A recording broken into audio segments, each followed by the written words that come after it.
One, and we're on. Welcome. Thank you for participating in today's Ecology Center live event on reclaiming recycling, how mission-based recyclers are moving us towards zero waste. I'm Mike Garfield, Executive Director of the Ecology Center, and I'm the host for today's event.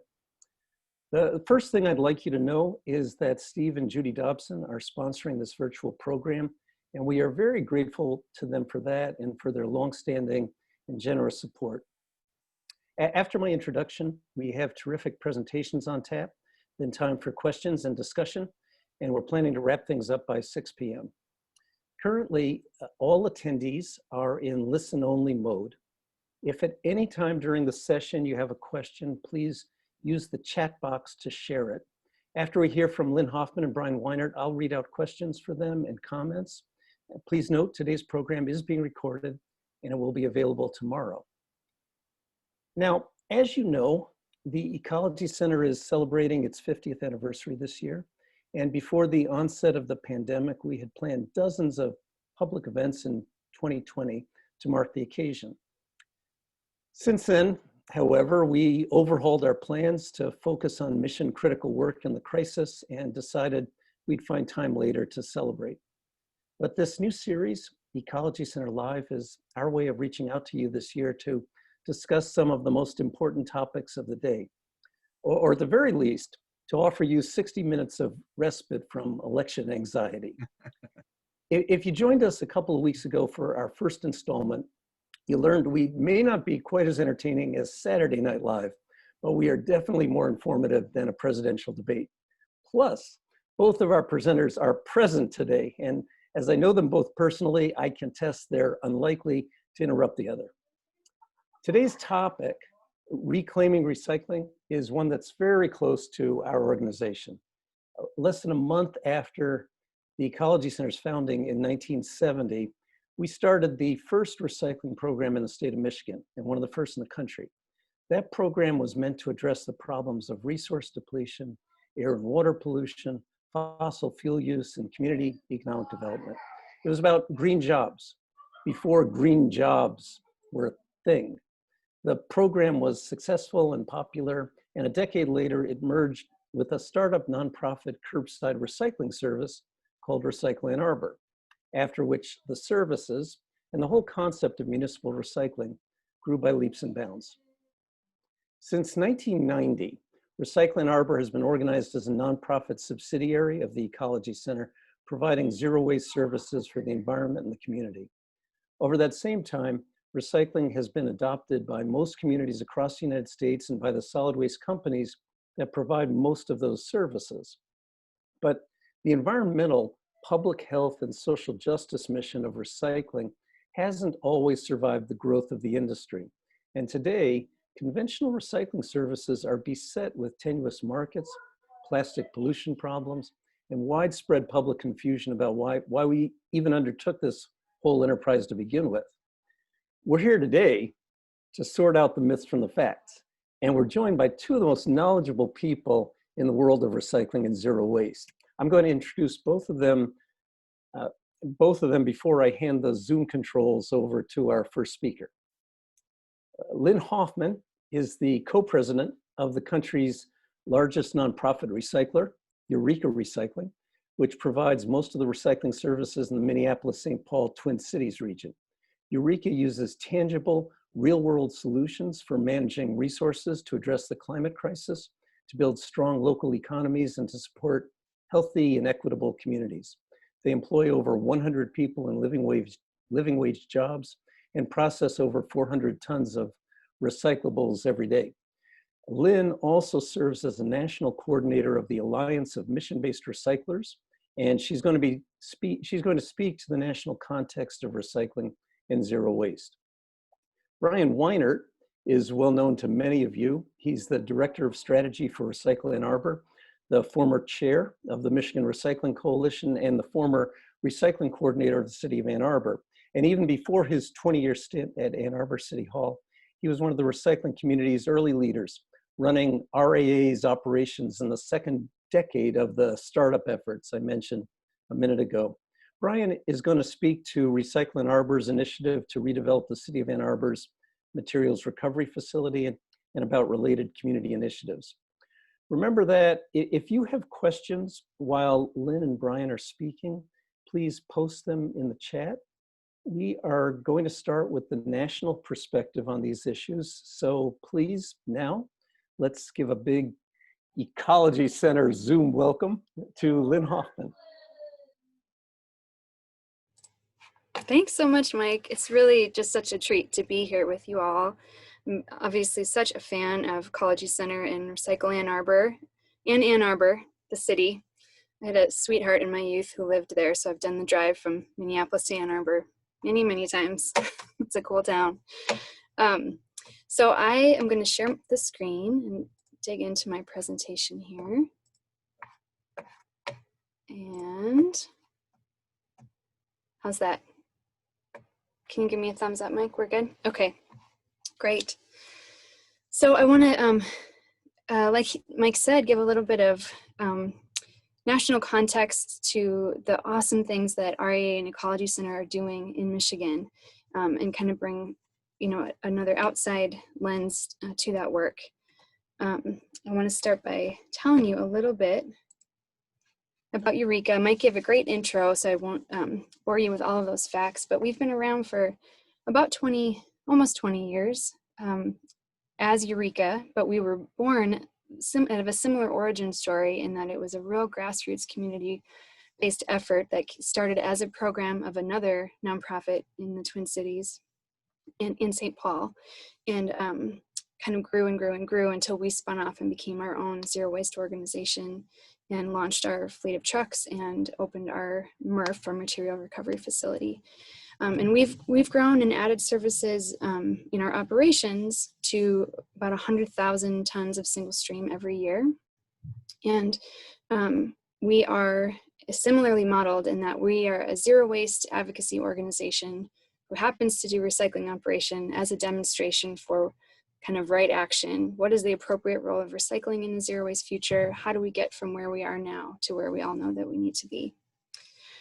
We do all kinds of other advocacy, research, education, work on composting, waste reduction, reuse, those kind of things, lots of policy work too. And we, the Eurekas and RAAs of the world used to be a lot more common. There used to be hundreds of community-based grassroots recycling programs and recycling initiatives. And over the decades, it's really been consolidated in a big way, and for the most part, by the waste industry. So there's really only 4 of us left. 4 of us who identify as zero waste organizations, who have boots on the ground operations, trying to prove or demonstrate how to solve some of the issues that face us. And so there's Eureka in Minneapolis, Recycle Ann Arbor, EcoCycle in Boulder, and then, as Mike calls them, the other Ecology Center in Berkeley. And so the 4 of us have known each other and worked together and collaborated for decades, but really in the last couple of years have started to organize and work together under the umbrella of ambr, the Alliance of Mission-Based Recyclers. And what we want to do is guide and show and nudge the industry to make shifts that really result in the what recycling has to offer to make that manifest. Because recycling can play such an important role in stabilizing the climate, in moving us towards a circular economy, in addressing social justice issues. It depends on how you do it. So we'll get more into mission-based recycling and what we mean by that in a couple minutes. But I think we should maybe start by just talking about recycling in general. If this is an issue you're interested in and following at all, I'm sure you've seen in recent years that recycling is getting some bad press. And to be honest, it's been to a degree deserved. I think it really kicked off when the industry was sent into upheaval by the China ban, the Chinese national sword, a series of policies that really cut off the US from China importing our pretty low quality recyclables that we were sending. At the time, almost 40% of sorted recyclable materials were being purchased by China. So when that door closed, it flooded domestic markets and other markets. It pushed the values down. It was a real moment of reckoning and a real upheaval in the industry overall. And it's important, I think, to look at how we got there. Why were we sending China such bad quality material that they had to cut us off completely? And I think the biggest, most important lessons to learn from Amber's perspective were that we were really using the wrong metrics of success. I think that China for almost a decade was so hungry for raw materials for the manufacturing and production of consumer goods that many of us were then buying, that they would really kind of buy anything. So that paralleled with a real well-intentioned interest by many US communities for pretty aggressive waste diversion goals, meant that China would pretty much buy anything we shoved in the blue bin. So, and we were kind of ticking the box there. If we got it out of the trash can and into the recycling cart, we called it a success. And what we learned is that a lot of what was being purchased as recyclables or being sent to China was actually just getting burned in someone else's backyard. That, all plastics recycling really didn't mean that. It just meant that, just because someone somewhere will buy it doesn't mean something good is going to happen to it. So we learned a lot about how to make sure to follow the whole supply chain, to get back to our roots and remember why we started recycling in the first place. So we, it can lead us to, okay, here we are, we're in this terrible situation, markets are down, nobody wants all of our junk material. Those headlines are very dramatic. Is it time? Is it just time to give up on recycling? And, there's lots of other fancy technologies being sold out there as the magic bullet. Is it just time to pivot? And we don't think so. Obviously, RIA doesn't think so. Eureka doesn't, and anybody in Ambr doesn't either. We really feel like, just like, here, let's see, this is a good example. Just like agriculture, growing food, right? We know that corporate monoculture is destroying our ecosystems, poisoning our water, all in the name of profit and efficiency. But that doesn't mean that growing food is bad. It's just about how you're approaching it and why you're doing it and how you're doing it have a huge impact in the results. And so recycling is the same. If we're recycling to make profit, if we're recycling just to get material out of one bin and into another to make it someone else's issue, then we make really different choices. But if we're recycling really through the lens of what is going to help stabilize the climate, what's going to be the best for our community, how are we going to create stable jobs, how are we going to keep people safe, is this material going to turn into something else in a net positive? There's a lot of materials, I think I'll get there in a second, but this is really what we mean by mission-based recycling. If your mission is to benefit the community and the environment, you're going to make really different decisions about what your program looks like. And we think that there is a path forward and a really appropriate, if not scaled back, role for recycling in getting us to a zero waste future. But recycling is only a small part of that. So I think, it's important to then talk about, like, what is recycling? What does it mean to be recyclable? What makes something that is technically anything is? If you can collect enough of it, if you can sort it, safely and efficiently, someone wants to buy it and make something new out of it, that's the technical logistics of it. Just because you can do that doesn't mean it's the best answer for those materials. And that's kind of the mission-based approach to this too. You'll see a lot of small programs for really problematic materials like styrofoam. Lots of money in kind of a image campaign for those materials get put into saying, hey, this is a recyclable material. Look it, we can make ugly picture frames out of this styrofoam in this one program and wherever, but it's like, how many picture frames do we need? is that a sustainable solution? What are the impacts of making, collecting, and recycling that material? And is that a net positive for our community? And I think, you know, it's true of many of the classically recycled materials, paper, aluminum, glass. Glass can be a real problem for communities. It is like the poster child for recycling and for circularity. It's non-toxic. It's saves so much energy to create a bottle out of a bottle versus bottle out of sand. But its fatal flaw is that it's heavy and hard to ship. And as end markets, or where we're sending the material to, have gotten more and more consolidated and far away, we've moved away from regional supply chains to global. Those heavy materials have a hard time fitting in. But again, if we go back to why we're recycling in the first place, I think we'll make decisions as communities to prioritize those materials that really give us the benefits that we're looking for, like glass. On the other side of that spectrum is plastic. And, I think that plastic was really the crux of the issue in the national sort in the China ban. It showed up in paper markets because there were so many plastic bags and so many flattened plastic packaging that was almost impossible to get out of the paper for recyclers. So everybody probably knows the problem with plastic. It's having a moment. We're really having a moment as a community. We're understanding the problems of plastic. We're understanding how ubiquitous it is in our environment, in our water, in our soil, in our bodies, in the air. And we know that recycling is not the solution. The point of this number here, that only 9% of all plastics have ever been recycled, we think that number should go up. We should be recycling more. But the important piece of that is that we also need to be creating way less. Recycling is a reasonable solution, one reasonable solution for a very limited number kinds of plastic packaging. We could talk about that for many hours. But just to break it down very simply, there are really only two kinds of plastic, maybe three, you could say, kinds of plastic packaging that are easily collectible, sorted, they're strong markets, and they can have the potential to be circular.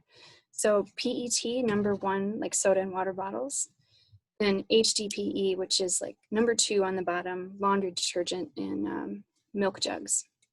Those are often sorted. The milk jugs are sorted separately from the colored. But those materials for plastic are pretty stable and could be improved. So PET, super recyclable. We estimate we get maybe almost 500,000 water bottles in our facility daily. And we know that that's about maybe 15%. They say like 1 out of 10, 2 out of 10 PET bottles are actually captured for recycling. So there's room for improvement for those plastics. There's some plastics that might be able to fit into the program, like number 5, yogurt tubs. We collect them because we've got strong markets in the Midwest. And then there's some that really, we could spend a lot of money. We could work really hard to shove these materials into recycling programs, put millions of dollars of fancy equipment in every facility to try to capture them, create end markets. But really the better path for human health and community health and our local economies is to just make less and stop using them. So 3, 6, and 7 plastics, plastic bags, black plastic, flex film. So these are all plastics that we're focused on holding the line that recycling is not the answer for these materials, and that reduction strategies are really what's going to get us there. So just to wrap up, I think it's an overwhelming problem, our waste and our consumption. But there's a lot of opportunity and a lot going on. And we like to think about different ways that we can plug in and take action. And I know we'll have time to talk about this at the end. But one of the ways to think about it is as a consumer, what can we do? Buying less plastic, buying more in bulk, being informed about how to recycle right. I think we've all, in the last few years, many communities have switched the focus of education to recycle more, to recycle right. because we need to make sure that what we're putting in the bin is actually resulting in the benefit that we want. And then community design, how are communities designing their recycling programs, designing their contracts and their RFP processes, partnering with great local recyclers who have the community's interests and environmental interests in their sites. So I think Ann Arbor is a national model, and really exciting to see, what comes in the next 10 years, and Brian's going to talk about that more, And then, we can then think about collective action. What can we do nationally, at the state level? There are all kinds of really exciting policy initiatives to track and to follow around plastic bans, not just bags, but plastic straws, some of those ugly plastics, a lot of state by state, city by city, we're starting to chip away at that. But there's also a new federal bill called the Break Free from Plastic Pollution Act that is really comprehensive and really exciting. And we have been working really hard on that with a lot of our allies across the country, and hoping that that has an opportunity to get some traction this spring. So we've got some information about that on our website, and Amber's website will be up soon, and maybe in the next couple months, and we'll have information there too. So I'm just gonna take a peek at the I did show a photo of a single stream recycling bin. That's right. I'm just gonna take a peek at the questions and see if there's any that I should answer now, but I think they can wait until the end. And I think I'll stop sharing now and pass it over to Brian. All right. So thank you, Mike, for the introduction, and Lynn for your comments. Lynn's comments reminded me of a quote by Henry David Thoreau, who once said that for every hacking at the branches of evil, there is one striking at the root. And so it seems to me that our efforts at the national and local levels have to remain focused ultimately on the moral imperative of our work, not simply the mechanics relating to recovery infrastructure. So with that word of introduction, here goes. Who is Recycle Ann Arbor? Recycle Ann Arbor, as Mike mentioned, is a 501c3, mission-driven environmental nonprofit, a wholly owned subsidiary of the Ecology Center, founded in 1977, began curbside collections for recyclables on the Old West Side of Ann Arbor in 1978. We were the first curbside collection program in Michigan for recyclables, and the fourth in the United States. Today, RAA also operates the Ann Arbor MRF, which we'll hear about more in a minute, provides curbside collection to Ann Arbor single family, multifamily, and a significant portion of the community's commercial sector. We operate the full service regional drop-off station on Ellsworth Road. We provide zero waste outreach, education, and special event services to Washtenaw County. And we operate a construction and demolition recovery facility out on Jackson Road in Scioto Township, known as the Recovery Yard.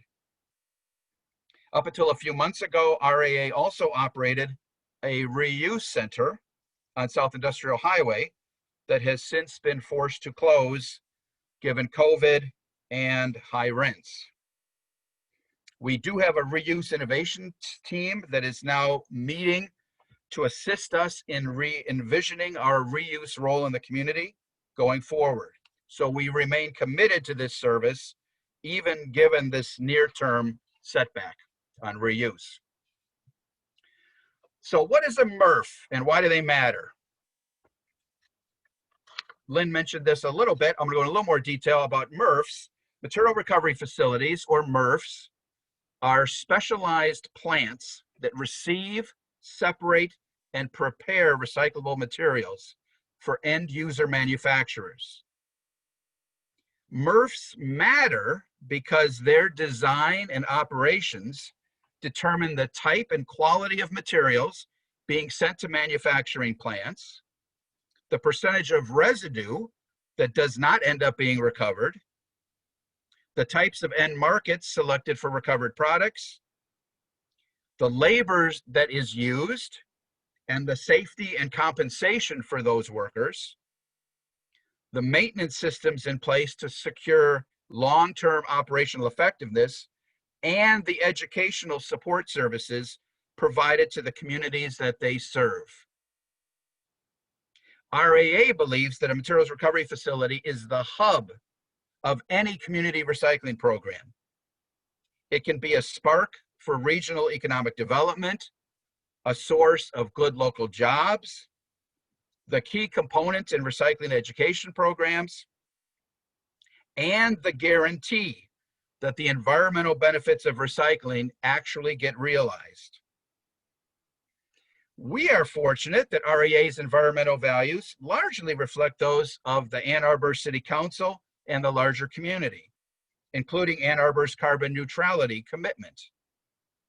These supports really do help Ann Arbor in its vision for the community, and ultimately its ability to serve as a role model for other communities to emulate. So the Ann Arbor MRF will be in transition during the construction phase in the coming year, but will ultimately be capable of processing up to 30,000 tons per year via single shift operations. The City of Ann Arbor provides about 14,000 base tons, with RAA able to market the remaining 16,000 tons a year of capacity to other communities, private haulers, and area institutions, including U of M, EMU, Washtenaw Community College, and others. The Ann Arbor MRF rebuild is an almost $7 million undertaking, with RAA lining up all of the financing for the project, with no capital funding support from the City of Ann Arbor or Washtenaw County. No other entity had the energy or desire to make this happen in our community. RAA, as a mission-driven nonprofit, made it happen because of our commitment to the cause and to the community. And guess what? We also made the project work economically, with multiple funders stepping forward to offer financing for the project. Having a full-scale MRF in Washtenaw County allows transportation costs for recycling collection services in Ann Arbor and other surrounding communities and players to be reduced significantly, and also builds recycling capacity within Southeast Michigan, something that the state of Michigan is promoting and supported through an $800,000 grant to RAA for this project. So what is a zero waste MRF, and how is it different than a standard MRF? There are 4 specific points that I want to make in this regard. First of all, it protects human health and the health of other living beings. It values that. Recycling isn't a pollution or emissions-free process. It's not. But like any industry, special care and attention can be paid to ensure that human health and the health of all living beings is considered in each decision. On a broad scale, most MRFs today sell the material they generate with one goal: the highest amount of money possible for that material. RAA differs by preferring, when possible, the highest and best use of the material to help ensure that the material can be recycled again and again, and also local and regional markets, and to avoid international markets as much as possible, to keep it local. Unfortunately, it isn't always possible to find a market for recyclables that ensures that they can be recycled again and again, including most plastics. But when possible, REA has the policies and values in place to make sure this is what happens to the recyclables that end up getting processed at the Ann Arbor MRF.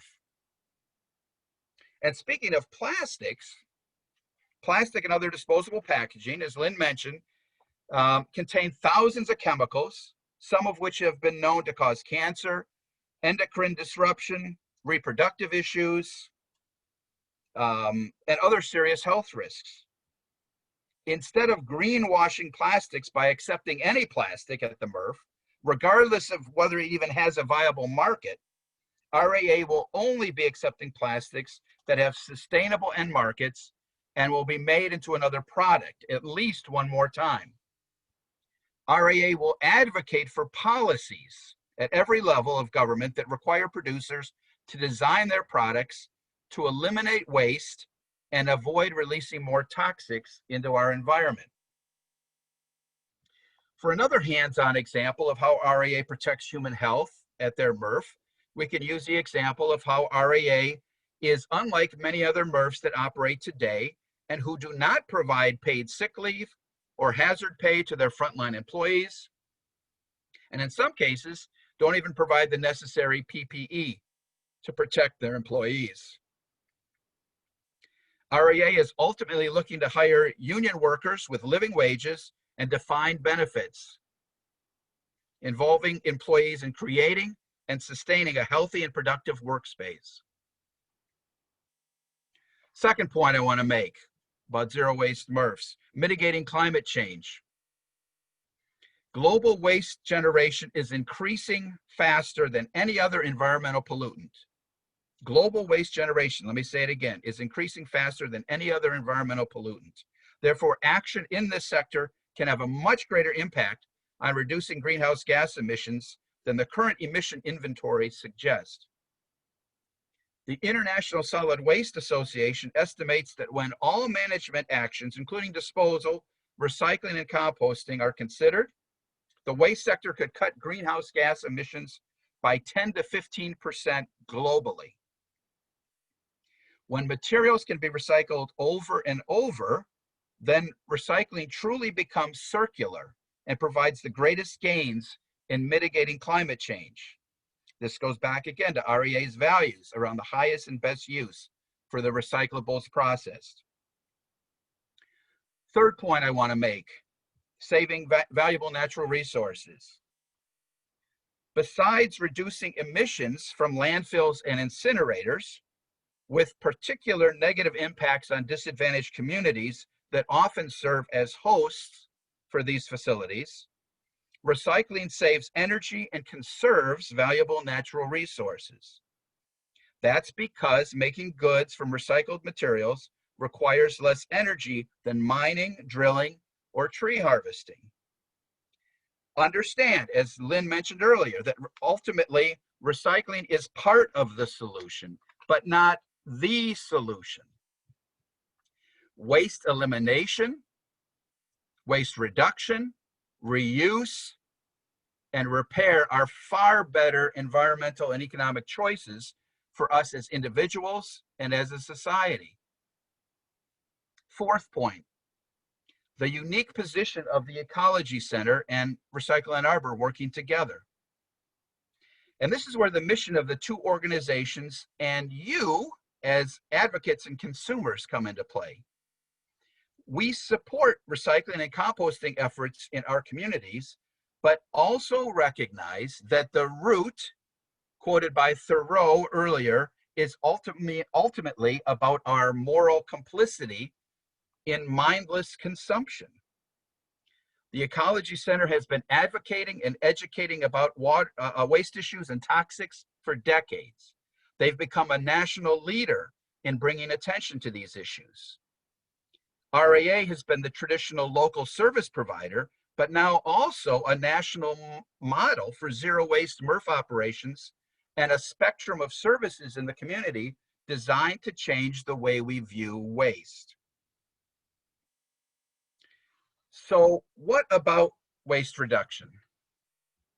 I recently came across 9 reasons that author Josh Becker offered for why stuff in our lives won't make us happy.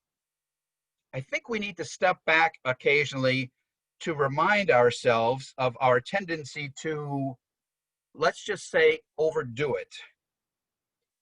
Here are 9 reasons stuff won't make us happier. Number one, stuff is temporary. Number two, there is always something newer around the corner. Three, each purchase adds extra worry to our lives. Four, possessions require maintenance.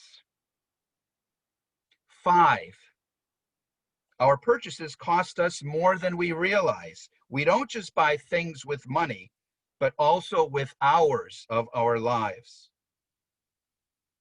Six, we discover that people aren't all that impressed. Seven, someone else always has more. Eight, no matter how much we get, it is never enough. And finally, number nine, experiences and relationships ultimately make us more happy than possessions. My final point, taking comfort in action and remaining hopeful. In closing, I want to celebrate the solidarity we have in common in wanting to build a better world, sometimes against all odds. It's tough to feel that we are alone in our struggle. We should take heart that organizations like the Ecology Center and RAA exist to bring attention to these issues and to light a path for responsible stewardship. We all have the opportunity to engage, even in the everyday choices of our life and the witness that we provide to others. Martin Luther once said that even if he knew the world was going to end tomorrow, he would plant an apple tree today. I like that approach to life. So let me close with the words of poet and environmentalist Wendell Berry and his poem titled, "When Despair for the World Grows in Me." When despair for the world grows in me, and I awake in the night at the least sound, in fear of what my life and my children's lives may be, I go and lie down where the wood drake rests in its beauty on the water, and the great heron feeds. I come into the peace of wild things, who do not tax their lives with forethought or grief. I come into the presence of still water, and I feel above me the blinding stars, waiting for their light. For a time, I rest in the grace of the world and am free. Thank you.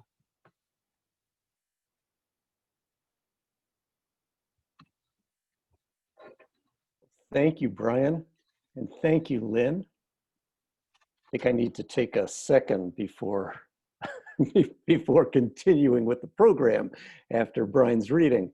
I really appreciate your presentations, and that's a great introduction, elaboration on these issues. We've got a lot of questions already queued up for discussion, and I'm going to encourage people to keep to continue to put questions in the chat and follow-ups to the discussion that we have. If we don't get to any of them by the end time of this event, we will try to respond to you personally on each of the questions. I'm going to start right at the top with the question that was brought to us by Joe Oren, and there are a couple of related questions that other people have asked as well. Joe asked if there are any private sectors in the Alliance of Mission-Based Recyclers actually doing recycling the way you're describing. And I think he's also asking if there are other if there are other for-profits and other recycling service providers that aren't nonprofit that are holding themselves to these same sorts of standards. Lynn, do you want to field that question? Sure. Yeah, that's a great question. We've been thinking about that ourselves as Ambr. You know, we're small but mighty, but there's not enough of us to go around. And so we are definitely seeing, there are definitely some independent recyclers who are maybe not completely, but meeting some of the standards that Ambr members are trying to set. I think some municipalities and cities are starting to change the way that they structure contracts and RFPs. So they're asking for profits to play by some of these rules, which is really encouraging. And that's kind of our hope as Ambr, is to model best practices around all the different points of intervention, so there can be more Ann Arbors around the country. I think one of the biggest differences tends to be, when I say independent, I mean, that can mean a couple of things, but one of the most important distinctions is that they don't have major interests in waste. We see a really big difference between recyclers who own landfills or incinerators or trash hauling from recyclers who are in it to recycle.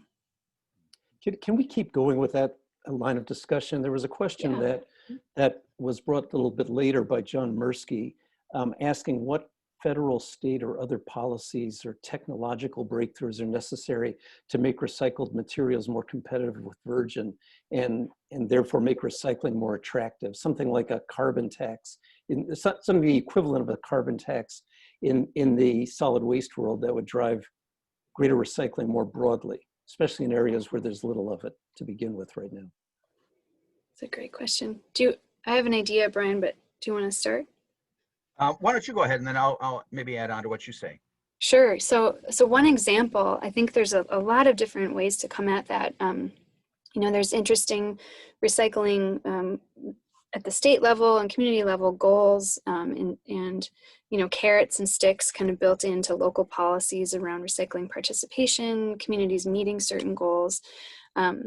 I think that the thing that we're really interested in watching and that we're digging into and trying to participate now is some conversation, particularly around PET plastic, number one, bottles, which again, in theory, super recyclable, but because of the really cheap price of virgin petroleum now and the expansion of fracking, it's really hard to compete. It's hard. We can barely sell a bale of PET for pennies, even though there are lots of corporate commitments publicly to be using more PET in their new packaging.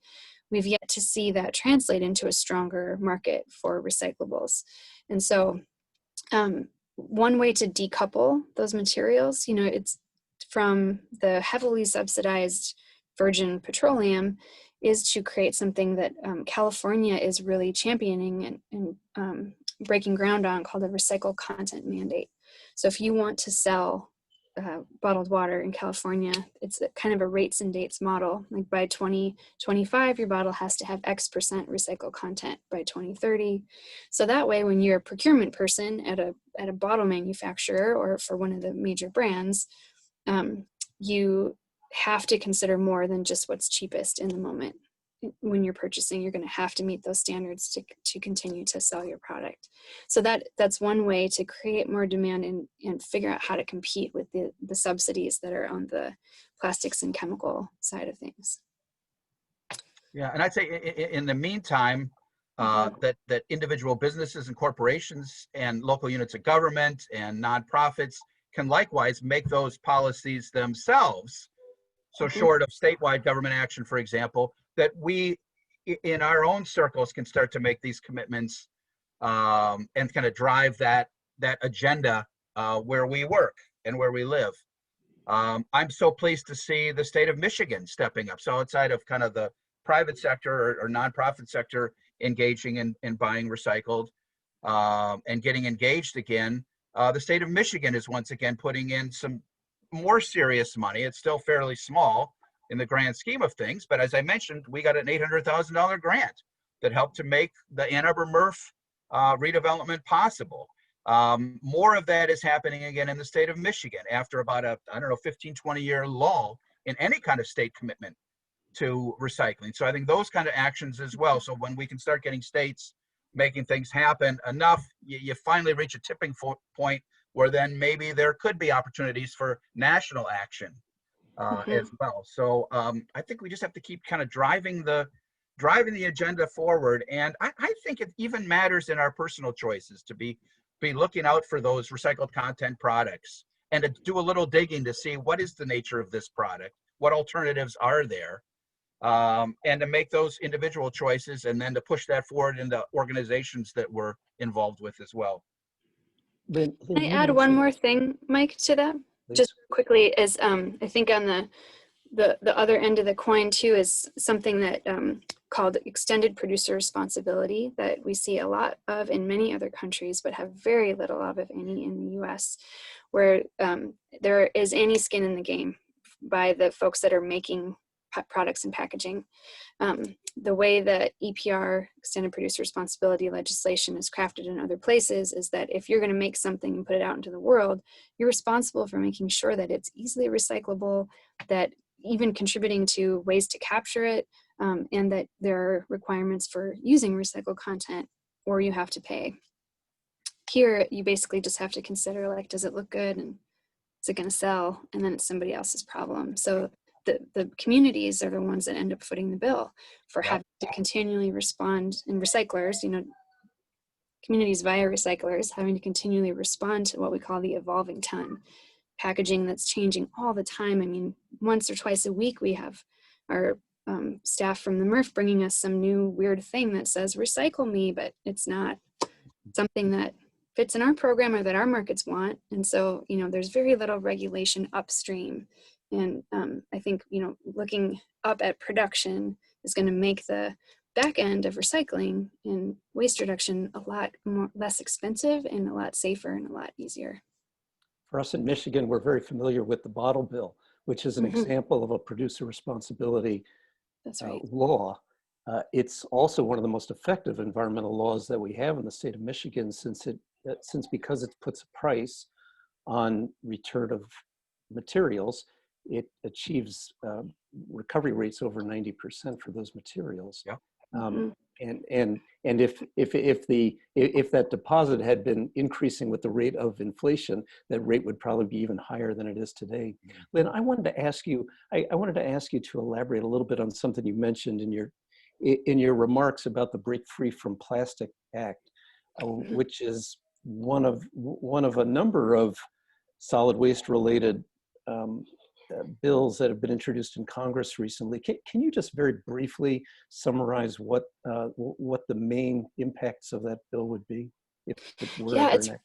It's pretty comprehensive as it stands now. There are actually, I think, like 6 or 7 federal bills that address plastics or recycling in some way. This is one that we feel like has the strongest approach. We can really endorse the strategies that it's putting into place. It has things like a national bottle bill. It has things like bans and fees on the most problematic and unnecessary plastics. It really is approaching the plastics problem from the upstream perspective and pulling some of the most effective strategies that we've seen at the state level together in a comprehensive federal way. And it's a hefty bill, but it's pretty exciting. We've got several questions about plastics, so let's jump in on that subject. Great. Let's start with one from Tom McCarnes. Tom asked about specifics. What you think about tote bags made from cloth versus recycled plastic? Mentioning there are a lot of plastic fiber tote bags that are available. Same thing with paper or plastic at the grocery store. Do you guys want to venture an opinion about paper or plastic? You mean in the single use or the? I think he has 2 questions here. Sure. One about plastic Sure. tote bags, recycled plastic tote bags. The other about one-time use bags. Yeah, I mean, Brian, my opinion on the single-use bags is that it's kind of a fool's errand to try to figure out what the LCA or the life cycle analysis, which is better, paper or plastic. It depends on so many things. What happens to it? What's it made out of? All the things. But the point is that they're both single-use, and there's a better way. Mm-hmm. So, we when we're looking at like plastic bag bans around the states, we are strong supporters of bills that actually ban all single-use bags. Mm-hmm. Just to move from plastic to paper doesn't really address the problem. And so I think like neither is my answer, neither paper nor plastic. And then, yeah, would you add anything to that, Brian, before we do that? No, that's, yeah, absolutely fair. Yeah. The tote bag, I don't know. Go ahead, Mike. What would you say? Well, I'm not going to venture an opinion on the tote bag. I'll leave that to you. One. All right. I wanted to segue to something Todd Bukowski raised about flexible packaging, which is a big area of innovation and introduction of new materials right now, and a lot of controversy within the recycling field. So Todd was asking that given that flexible packaging uses far less materials and has lower carbon impacts than other packaging materials, do you think this is a positive direction or not for packaging materials and recycling? Mm-hmm. That's a good question. It gets to that big the whole thing about LCAs, the life cycle analysis, that they can be very compelling. And the truth is, you can draw a circle any which way you want to tell any kind of story that you want about any material. You could put numbers together to show that paper is better than plastic, or plastic's better than paper, or that flex film is the best thing since sliced bread. And I think it probably has a lot of upstream benefits. I wouldn't know enough to contest that, but I know it's lighter to ship and all of those things. I don't think that it is, it's not recyclable. And I don't think that there's maybe a program or two trying to prove that it is, but there aren't end markets for it. It's very low value. It's mixed material. It's really hard. It's flat, so it acts like paper. So it's really hard to capture and not have it contaminate paper and decrease the value of that material. So it's problematic in a lot of ways. I think the line that I know we can hold is that recycling isn't the answer for that packaging. And so that just might have to be the assessment around that packaging. Is there a better path for its end of life? Or is it just, we think that the upstream benefits are so remarkable that the fact that it has to be trash is palatable? It seems like it's still single use, and it's still got all the toxicity issues with plastic, whether you recycle it or burn it or bury it. So I don't know. That's kind of a non-answer, but I don't really. These decisions do get to be tough. Yeah. At a policy level as well as at an individual choice level. Mm-hmm. Boy, for me, it often comes down the basic smell test. Does this seem like the right thing to be doing? Does this seem like the best possible way for this product to be delivered to me? Because you could get bogged down endlessly on any one product, let alone a full range of products, and knowing what is the right thing to do. And I think you sometimes have to just go with what practical common sense would seem to dictate about what your choice is in a given situation. Let me pose one more question from the group. This is also from John Mursky about plastics. And this, I guess, would go to you, Brian, but maybe both of you would have some response to this.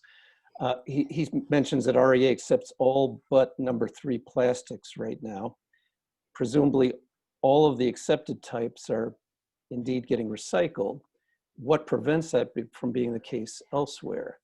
And then he goes on to make the point that otherwise we're not going to save the world if we can't replicate good models at scale.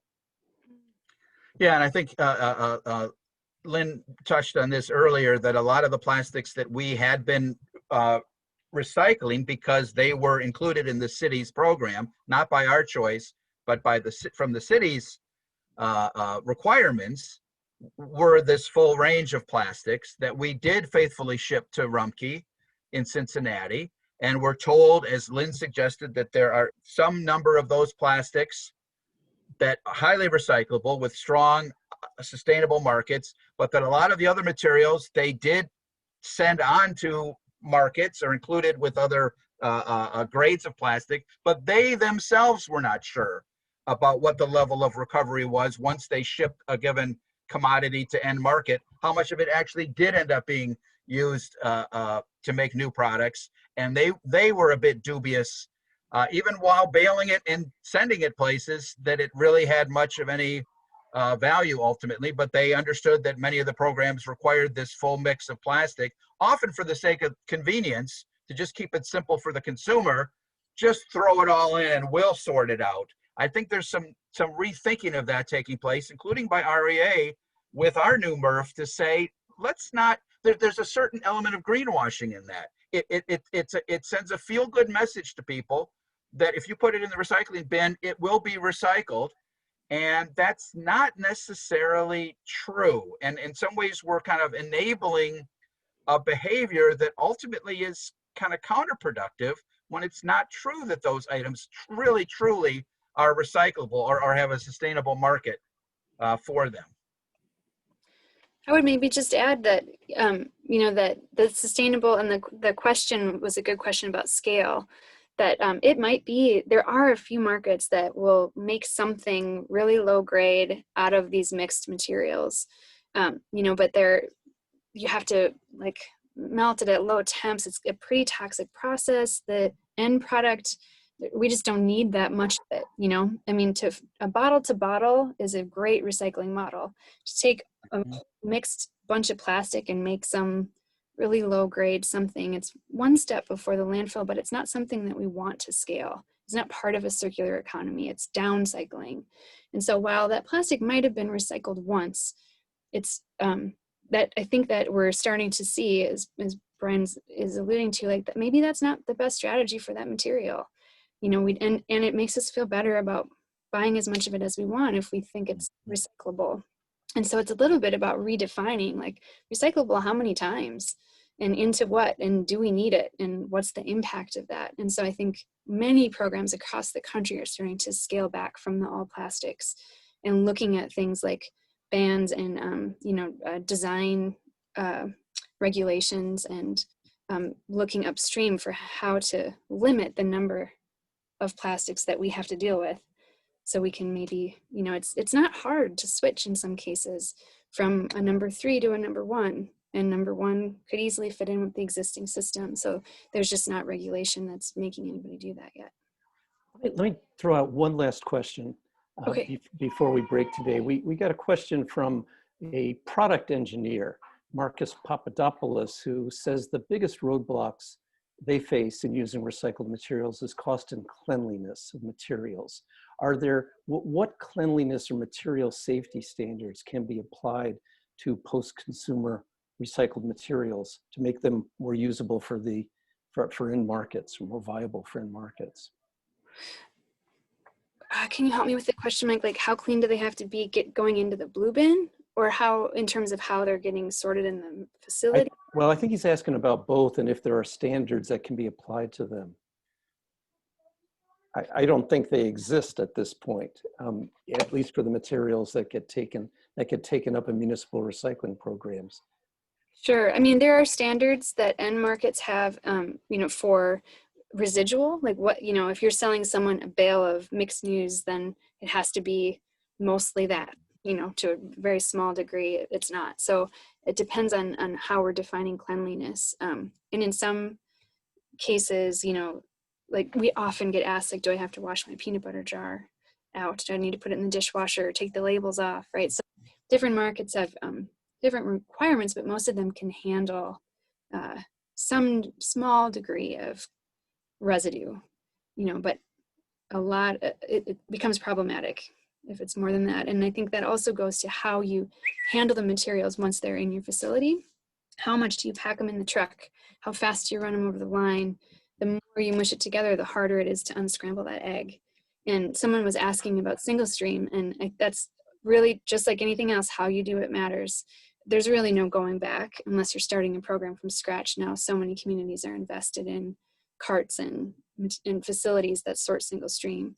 But there are a lot of intervention points that make that materials cleaner and than other approaches to single stream. And I think one good piece of news in all of this is technology does continue to improve. That's right. At the MRF level as well as at the manufacturing level. Mm-hmm. So so there are some hopeful signs that we may get better at pulling out those contaminants and having a cleaner feedstock to provide ultimately to industry. But those are incremental steps as in the larger challenge of quality recyclables. For my sake, all of this complexity points to the importance of the importance of standards, policy framework that applies to everyone, and communication that's required by our systems between packaging manufacturers, recyclers, and markets, all the entities that have a role in this process. And for the most part, it hasn't happened anywhere close to as much as it needs to happen for the materials to truly be developed in a sustainable way. And that's one of the key things that are missing here. There are a lot of other questions people wanted to ask, and we clearly needed to set aside more time for this program. In lieu of that, we are going to take down all the questions from the chat, and we will be getting back in touch with each of you about the questions that you raised to try to keep a dialogue going after this event. I want to extend a great thanks to Brian and to Lynn for joining us today and for sharing your wisdom and your expertise on these issues. A really interesting conversation that we had today. Our next event in this Ecology Center live series will be our annual membership meeting on October 28th. We'll be giving presentations on the Ecology Center's public policy priorities and give you one new look at what's at stake on November 3rd, if you haven't seen enough of those already. We're going to put the registration link for that event in the chat. I also want to invite everybody who joined us today to consider in your giving to support the work of the Ecology Center. We rely on the donations of individuals and institutions, and we know that many of you are very generous with our organization already, and we'd encourage all of you who are participating here to consider making an additional contribution to our work before the end of this year. It's been quite a year. I want to send out thanks again to Steve and Judy Dobson for sponsoring today's event. Again, I want to thank Lynn Hoffman and Brian Weiner for the terrific presentations today, and I want to thank all of you who joined in with us today to participate in the discussion, the presentation. If you haven't done so already, I'm sure you don't need this reminder, but be sure to vote. Get everyone you know to vote. Participate as actively as you can in the political process. One of our attendees made sure to let us know that they couldn't stay for the very end because they were going to a phone bank that started 10 minutes ago. The issues we discussed today, like just about all issues of public policy, will of course be affected enormously by the outcome on November 3rd. We'll be leaving the screen up for a couple of seconds after we close down today, so you can click on the links and support our work and get more information about these issues. But once again, thank you very much for joining us today, and have a great rest of your day.